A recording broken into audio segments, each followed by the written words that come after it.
Ladies and gentlemen, the President of the United States.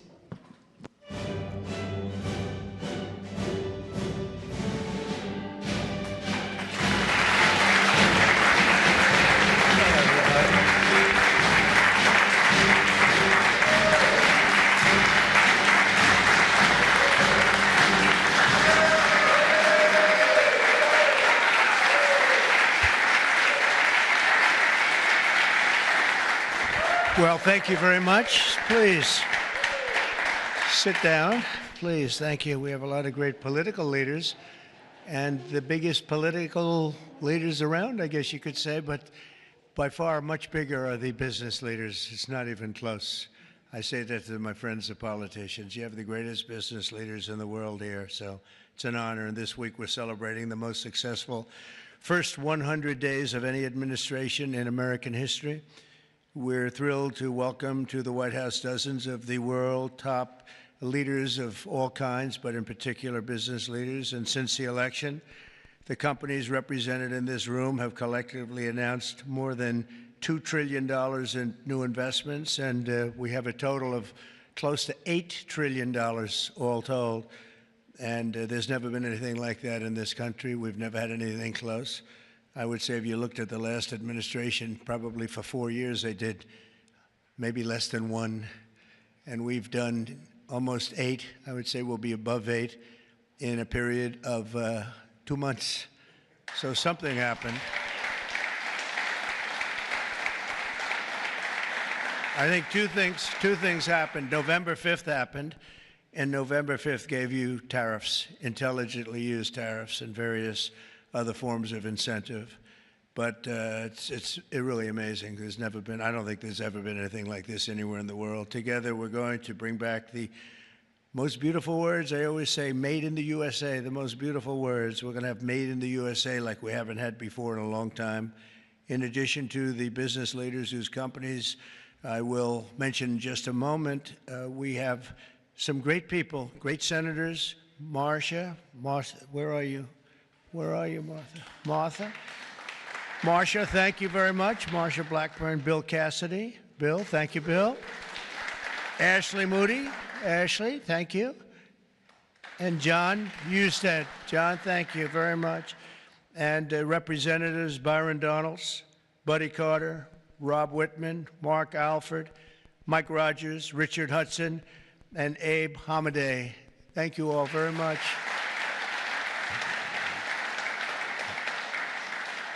We have Mike Kehoe, governors, Jim Pillen, Kevin Stitt, Mike Dunleavy, along with numerous other members of my cabinet, and I want to thank you all for being here. How come my cabinet has such good locations? You should have given them up to the business leaders. We want their money, you know.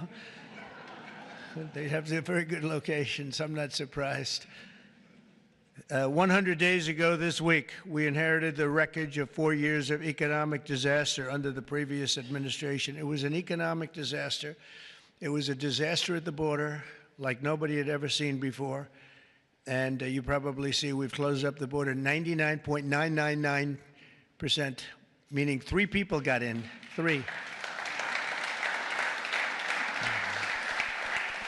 As opposed to hundreds of thousands of people coming in on a monthly basis, millions of people actually. There are periods where we had millions and millions of people pouring in on a monthly basis. We had 3 people.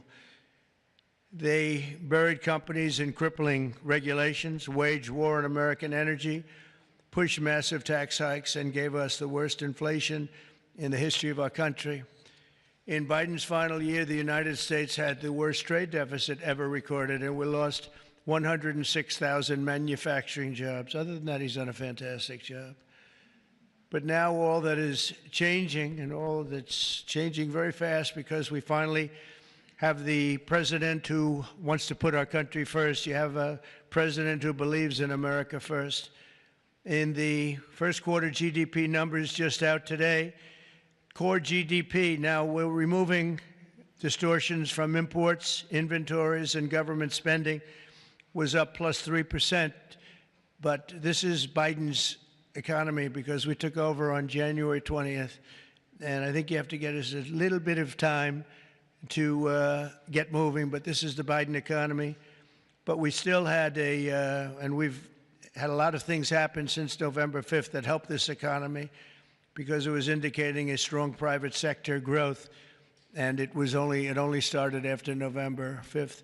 The private sector started really heating up after the election. Even though I wasn't there, people knew what we were going to be doing, and the private sector growth was actually very good.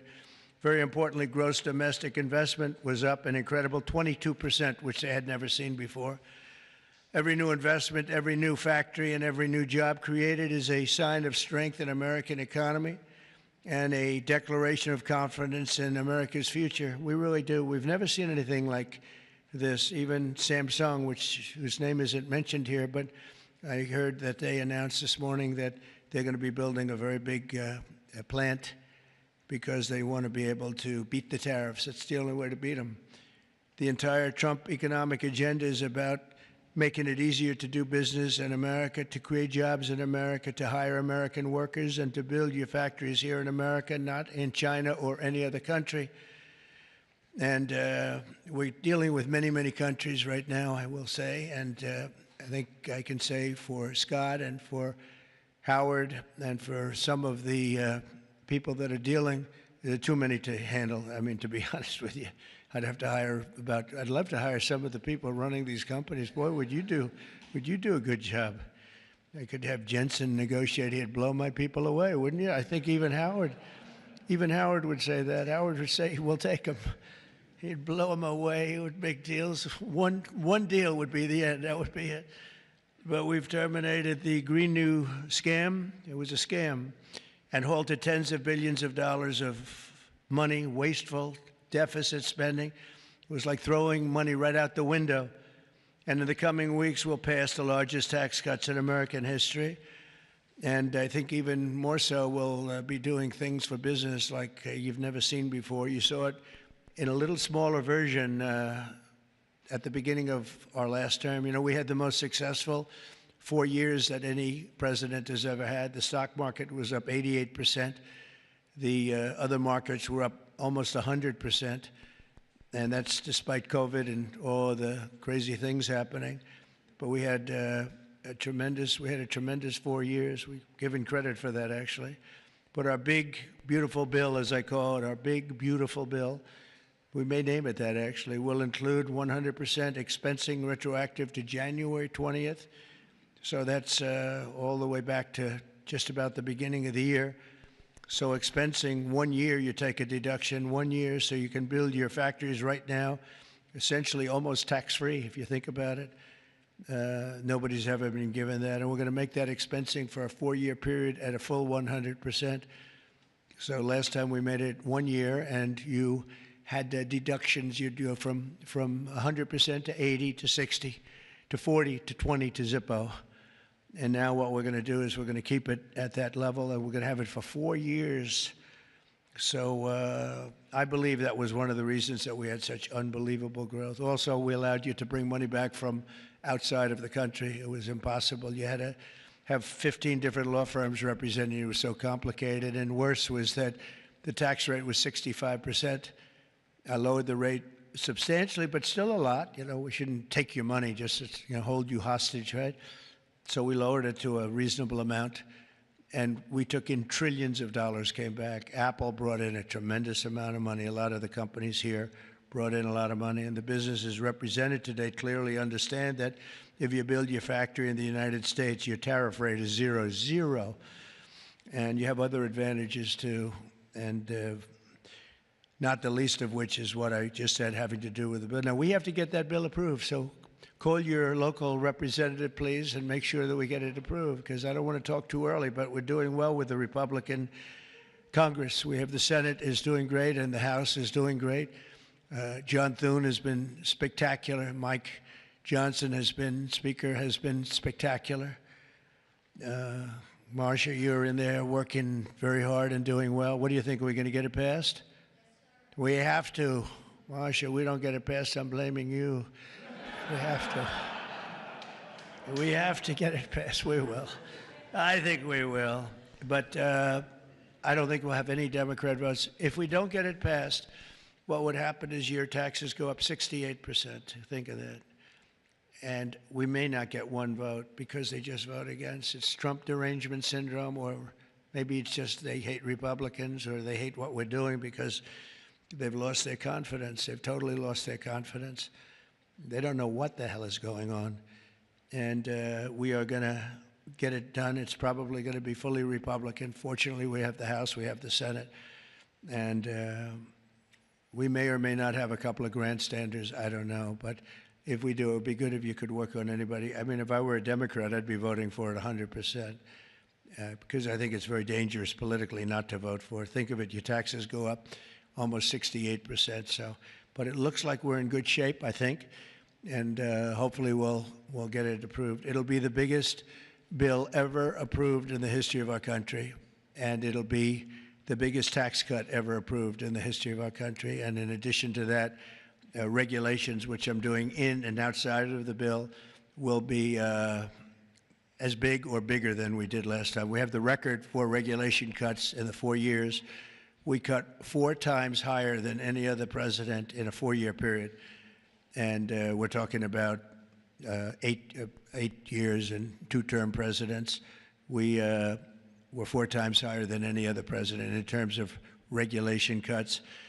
And I went to a friend of mine who happens to be in the room, one of the biggest business leaders. I won't mention him because I don't know, maybe he'll like it, maybe he won't. I said to him, so have you had your choice between the big tax cut last time and the big regulation cuts, which were the biggest, again, the biggest we've ever done? I would have said taxes, but he would have said regulation. I said, which was more important to you? And he said, if I could only have one, yeah, if you could only have one, he said, most important would have been regulation. The regulation was more important than the tax cut. And I mean, we cut your taxes from almost 40% down to 21%. Now we're bringing your taxes down from 21% to 15% if you build your product, make your product in the USA. So if you make it in the USA, those chips, those beautiful chips, will make those suckers in the USA, and you're going to be all the way down to 15%. And I think there's never been anything like it. So now we're at the lowest scale for a large country, by far the lowest scale. Our pro-jobs, pro-American economic policies are a major reason that businesses around the world have announced $5 trillion of investment since November 5th, and now we think it's up to plus $8 trillion, and they're really coming in. They're really coming in fast. Some of them don't bother calling us. Some of them don't even want meetings. They just start their plants and start their factories. I want to express my tremendous appreciation to the business leaders here. You are really an amazing group. This is a who's who. I don't want to say, there's an expression if something ever went off, the entire industry would be wiped out, but I won't say that. I want to think very positively, and that could never happen here, could it? But I want to congratulate you all on your incredible success and accomplishments. You've been amazing. You're the biggest and the best. So I'd like to introduce some of you, President and CEO of Hyundai, Jose Munoz. Jose, thank you very much. Fantastic. Jose is investing $21 billion, including $5.8 billion for a new steel plant in Louisiana, which is a beauty. I saw a picture of it, which is going to create at least 1,500 jobs, just the plant alone. Thank you very much, Jose. Beautiful. Chairman and CEO of global shipping giant CMA, CGM, Rodolphe Sade. Thank you, Rodolphe. Thank you very much. Fantastic. Investing $20 billion in creating 10,000 new jobs at least. Thank you very much. That's fantastic. You'll be very happy. President and CEO of Toyota North America, Ted Ogawa, investing $88 billion. Where's Ted? That's fantastic. Thank you, Ted. That's fantastic. Ted's investing $88 million for car production at its West Virginia factory, which is a beauty. I've seen it, actually. Congratulations. Thank you very much for being here, Ted. Co-founder and CEO of Anduril, Brian Schimpf. Oh, Brian. Thank you, Brian. He's investing $1 billion for a new manufacturing facility in Ohio and display. Next to me is their 125-pound Roadrunner drone. Where is that little sucker? Where is it? Which is that? Whoa. That's a nasty-looking thing. That's a nasty. I look up there when I'm having dinner outside. I used to look up and see the moon. Isn't it beautiful? Now you see the moon, but you see drones all over the place. And I say, let's get the hell out of here. That's a good one, isn't it, huh? I can see it. CEO of Worldwide Amazon Stores, Doug Harrington. Thank you very much. Thank you, Doug, very much. Investing $4 billion this year alone, and I know they said they're going to be investing a lot over the next 2 years. We appreciate it very much. Thank you, and say hello to everybody. CEO of Venture Global, Mike Sable. Mike, thank you very much, Mike. Investing $18 billion in liquefied natural gas expansion in Louisiana. That's going to work out good. Thank you very much. President and CEO of Siemens USA, big company, Barbara Humpton. Thank you, Barbara. Thank you very much. Investing $285 million. Executive Global Chairman of Pratt Industries, friend of mine, Anthony Pratt. He's investing $5 billion. Thank you. Thank you, Anthony. I read a report today he's the richest man in Australia, but who the hell knows? Do you think you're the richest man in Australia? Close. I don't like to put you on the spot like that, Anthony, but that's pretty good. Thank you very much. That's great. $5 billion. Founder and CEO, Chobani Hamde Oleaka. Where are you? Thank you very much. Investing $1.2 billion. Thank you very much. CEO of Bell Brands USA, Yvonne Girard. Yvonne, thank you very much. Thank you very much. $350 million. President of Schneider Electric North America, Amar Paul. Amar, thank you very much. Investing $700 million for energy infrastructure in its largest investment in its 135-year history. Chairman and CEO of Johnson & Johnson. Oh, I know, I've heard of that company, huh? My hair looks so beautiful because of your product. Joaquin Duato, $55 billion manufacturing plant and research and development and technology. Thank you very much, $55 billion. That's a lot. But you got to catch up with Apple and some of the others. We got to get you to make a little, one of the few companies that could do that, right? Chair and CEO of Eli Lilly, a great guy. Every time I talk to him about drug prices, he sweet talks me. He tells me about the middleman. The middleman keeps telling me about the middleman. By the time I leave the meetings, I was telling my people, I say, gee, he's giving us a great bargain. You know, but David, you have done some job. David Ricks, you have done some job. I'll see you later, too. $27 billion, doubling its manufacturing investment in the U.S., and he's got a very hot topic right now going, don't you? This stuff is doing really well, isn't it? Really hot company. Thank you very much, David. CEO of Novartis, Vas Narasimhan, and that's $23 billion. Thank you. Thank you very much. Thank you, Vas. CEO of Genentech, Ashley Mugargi, $50 billion. Whoa, that's a lot of money. Good, thank you, Ashley. That's a big one. CEO of AbbVie, Rob Michael, $10 billion. Thank you very much. Thank you, good company. President and CEO of Thermo Fisher, Mark Casper, $2 billion. Thank you, Mark, very much. Chairman and CEO of Merck, great company, Rob Davis, $9 billion.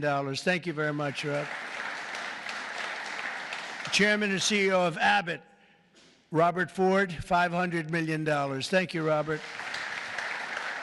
Chairman and CEO of a company called IBM. Arvind, where are you? Where are you? Thank you very much. That's fantastic. $150 billion. That's all? That's great. Thank you very much. You've done a great job. You've done a great job with that company, too, I'll tell you. Chairman and CEO of GE Aerospace, Larry Culp. Larry, thank you very much, Larry.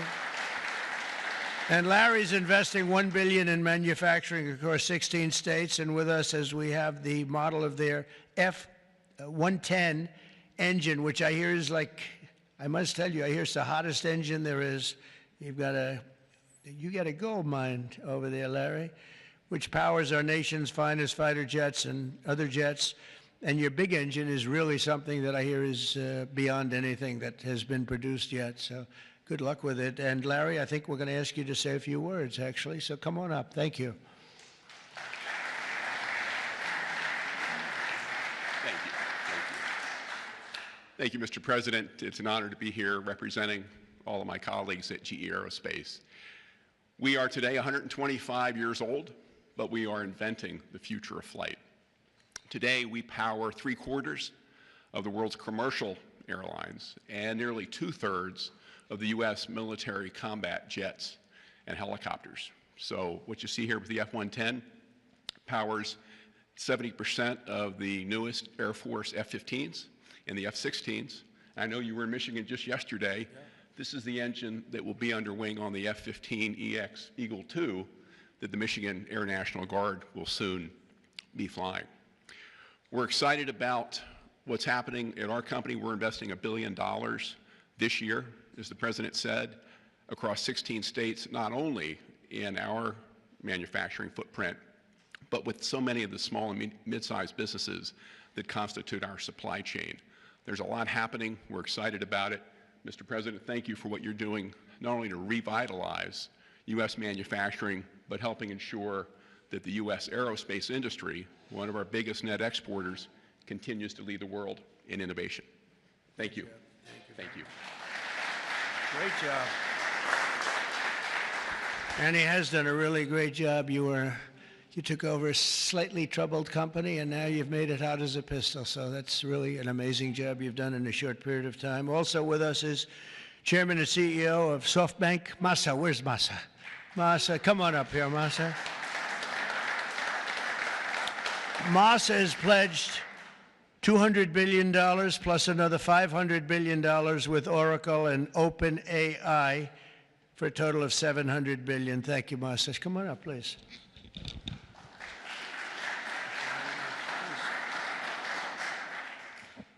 Well, first time of Trump administration, we made an announcement, commitment, $50 billion. We delivered $70 billion over 4 years last time. This time, I tried to commit $100 billion, and President Trump said, "Oh, Masa, go for more." so we did the $200 billion commitment, and then right after that, we SoftBank, OpenAI, Oracle, and MGX together, we announced $500 billion investment. This is the largest investment for infrastructure in the United States, investment.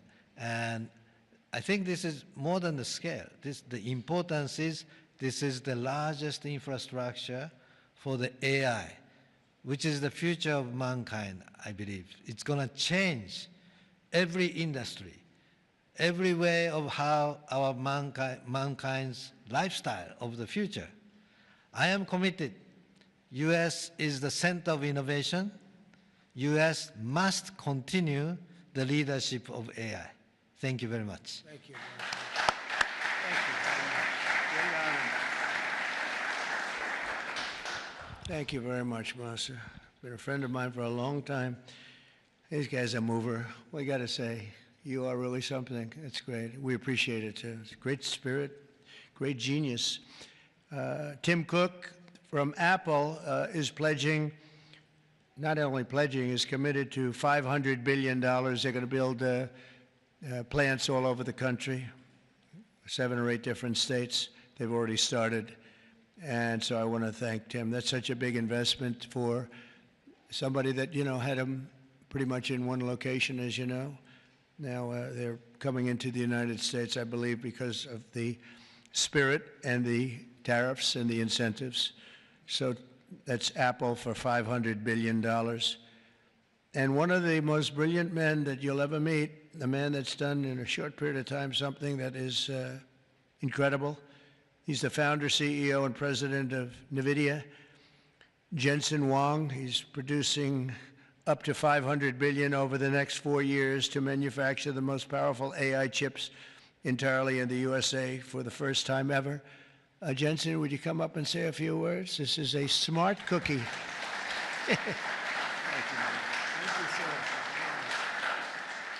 Thank you, Mr. President. It's a great honor to be here.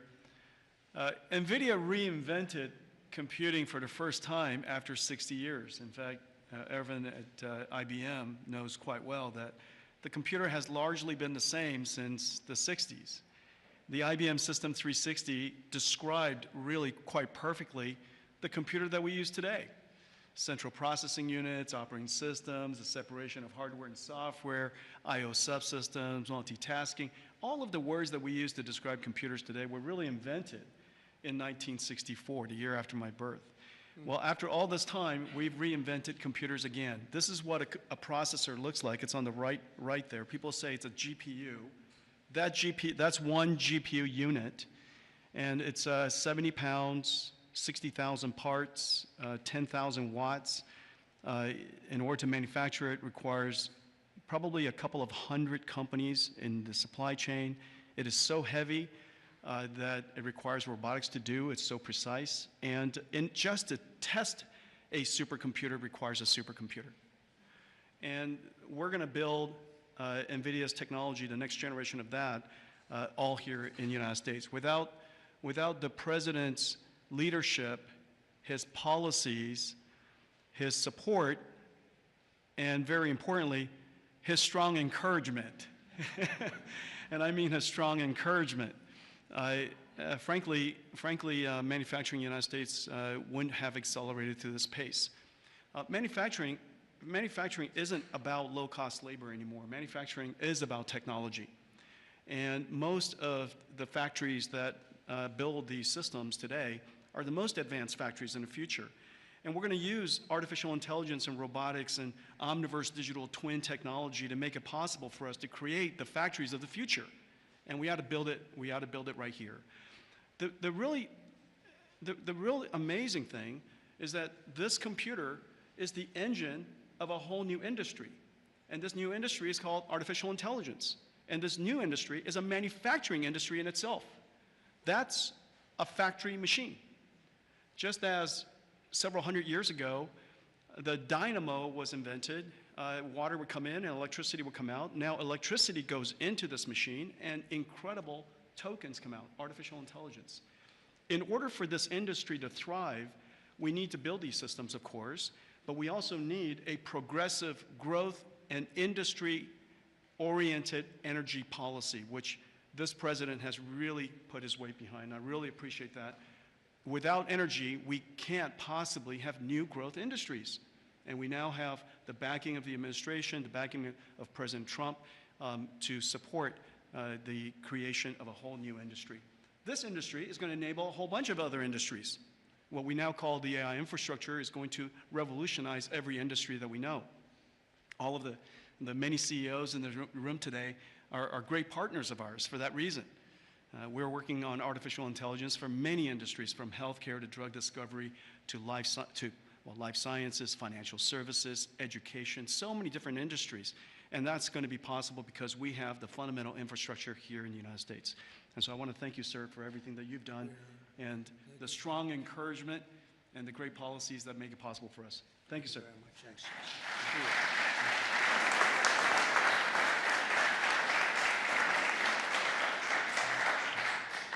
Another brilliant man. You know, we have brilliant people here, and we like brilliant people, actually, but we have a lot of brilliant people in this group, and it's an honor to be with you. Past 100 days have been fighting to reclaim our jobs and bring our country back to a level that it's never seen before, and again renew the American dream, which is what we're doing.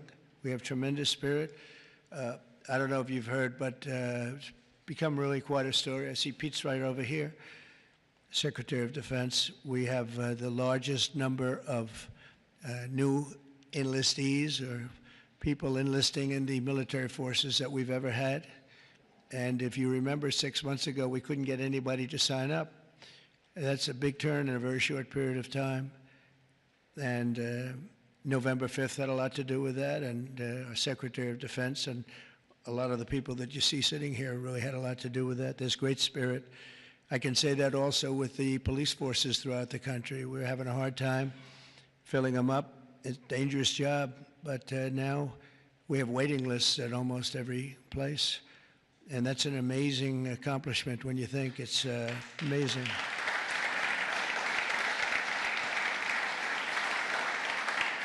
And when I first came here, you remember just 3 months ago, I came in and they started screaming. The fake news was screaming. They were going crazy about eggs. I don't know about eggs. What's with eggs? Tell me. They said, their cost is up 50%, and you won't have them for Easter. I said, well, I'll have to get onto it, but this isn't my problem. This is Biden's problem. I've only been here for 4 days. They're screaming at me about eggs like it was my fault. I just got here. Didn't know anything about it. We got it taken care of, and eggs dropped 87% in the last short period of time, and everybody had eggs for Easter. In fact, we had a big Easter egg hunt on the lawns. We had 48,000 people actually came, and we had a lot of eggs. I don't know how many, but there were a lot. We didn't use plastic. They said, could you use plastic eggs? This is in early January, and I see our Secretary of Agriculture is here. Would you stand up? You did a great job. You got me out of a lot of trouble. Brooke Rollins. She got me out of a lot because they were trying to blame me for eggs, and I didn't know anything about it yet. Explain it to me. But we had plenty of eggs, Brooke, right, for Easter. There was no dearth. And we have another man in the audience who's maybe the most important man in the room because he's the head of the Environmental Protection Agency, meaning he's the one that approves all your plants. And when Jensen and some of the others came in about numerous of the others, especially having to do with AI, they came in, I learned a lot. Number one, I learned we need double the electricity that we have right now for the whole country, and really more than that. I mean, 2 times would be even better. It was like unlimited thirst for electricity. And at first I said, you know, how's that possible? But that's, whatever it is, it's possible. That machine that you say you can barely lift is, I guess, it sucks up a lot of energy. But we need more than double what we have right now. So you take all of the energy, even the energy in this beautiful, incredible, is this the greatest? I mean, no matter, I don't care where you come from with your $50 billion plant, the White House is the White House, right? You got to see in the Oval Office. If you want to take a trip down to the Oval Office, any of you, you come down with me. I'll show you a beautiful office. It'll blow your beautiful offices away. They'll stop and they'll say, for a lot of other reasons, but it's a beautiful place. And if you want to, I'm serious, you can do that. But I told Jensen, I told Tim, I told everybody that's building these very big, incredible plants, really plants of the future. They were talking about hooking into the grid. I said, well, you know, the grid is old, and it's subject to mishap. Things can happen, including storms and much worse than storms. And if you want, I'll let you build your own utility plant, your own electric plant along with your building. You can build it inside of the plant, or you can build it outside of the plant. And I went to Lee Zeldin right here, and I said, Lee, we got to get fast approvals for these people. You know, they're going to do the best job. They're going to have the best engineers, the best everything. We'd like to have them build their electric for them. They don't have to go outside. You become a utility. You become a great producer of electric. And if you have any extra, you put it back into the grid if you want, or you sell it back in. But you're going to be able to build, so this way we don't have to worry about, do we have enough? Because if you look at California, they have brownouts, blackouts, and everything else. They don't know what the hell they're doing. Governor doesn't have a clue. But the last thing you want to do is be hooking up to the California grid so that we can go in and you'll say, gee, we have to close down the factory for a couple of days. We have a little brownout going on.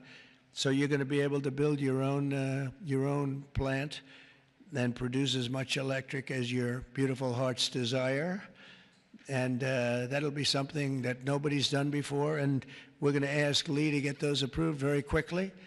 And he'll get it approved before you can even imagine. He's great. He's great. He knows the difference. You know, you can take years to get those approved. I would say previous to us, it would be years and years. Or you could take weeks to get them approved, and it'll be just as good. But they don't play games, and they're going to get it done, and they'll get it done very quickly. So that's going to be a big help because you're going to have unlimited energy, unlimited electricity. And I think it's going to really, we want to stay number one. We're number one right now by a lot. I will say this, if I didn't get elected, I would say get out of the AI business fast. Get out of all business fast, probably. Maybe get out of the country fast, because this country was heading in the wrong direction, but now it's heading in the right direction. I think it's the most consequential 100 days in the history of our country in certain ways. We had an editorial from a group that normally wouldn't give good editorials to people like me. And they said he's the most consequential president because of what he's doing with all of these policies that you're reading about, long beyond the electricity and the plants, having to do with many other things like secure borders and all of the many, many things I could go down and name them. We're gonna be getting tremendous amounts of drug and pharmaceutical companies going to be pouring into the country. They're going to have to. They're going to have to. And we're going to give them a lot of time to do it, but after that, there's going to be a tariff wall put up. And they won't be happy about it, but they'll be happy if they start building right now. Right now, it's going to be build, and after a certain period of time, it's going to get tougher, and then it's going to be real hard to do business in this country. So for the pharmaceutical companies, chip companies, a lot of different companies, we're all set to really grow. Groceries are down. The grocery prices are down.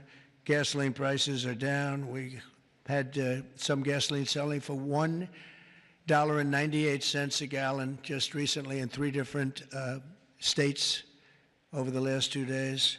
It was at $4, and it was higher than that in some places. It was over $5. We have it way down. Energy prices are down all over the country. Mortgage rates are actually down slightly, even though I have a guy in the Fed that I'm not a huge fan of, but that's all right. These are minor details. Don't tell him I said that, please.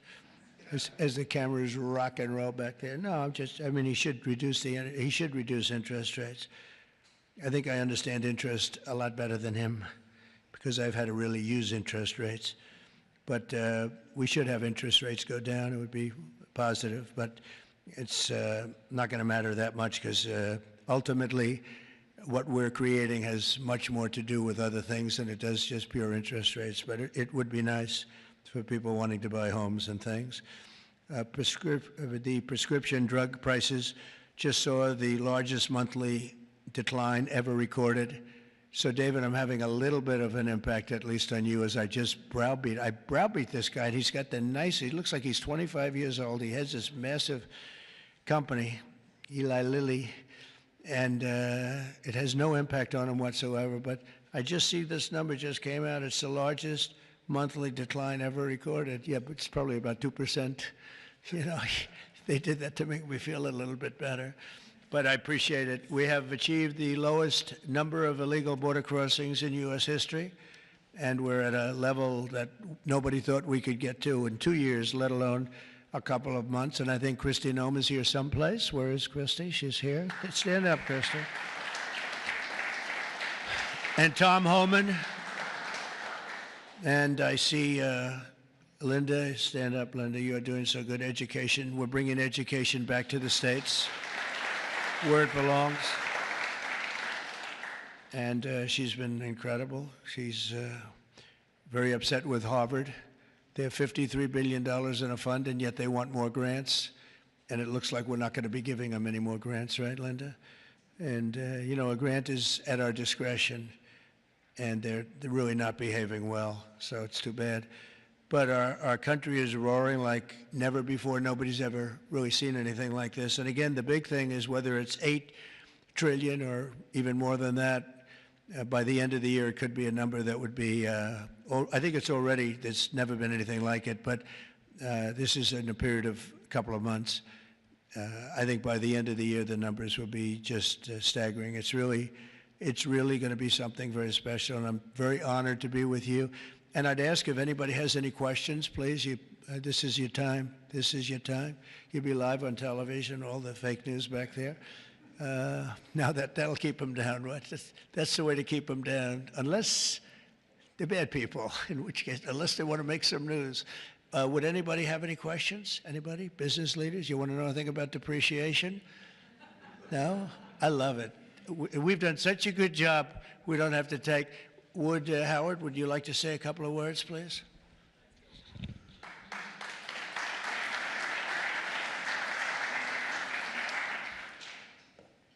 The president talks about $8 trillion coming into America. And there's only one reason it's coming in. It's because he's finally set an industrial policy for the United States of America. We are the greatest economy in the world. We finally have a president who understands that we need to reindustrialize. We need to be made in America, made in the USA.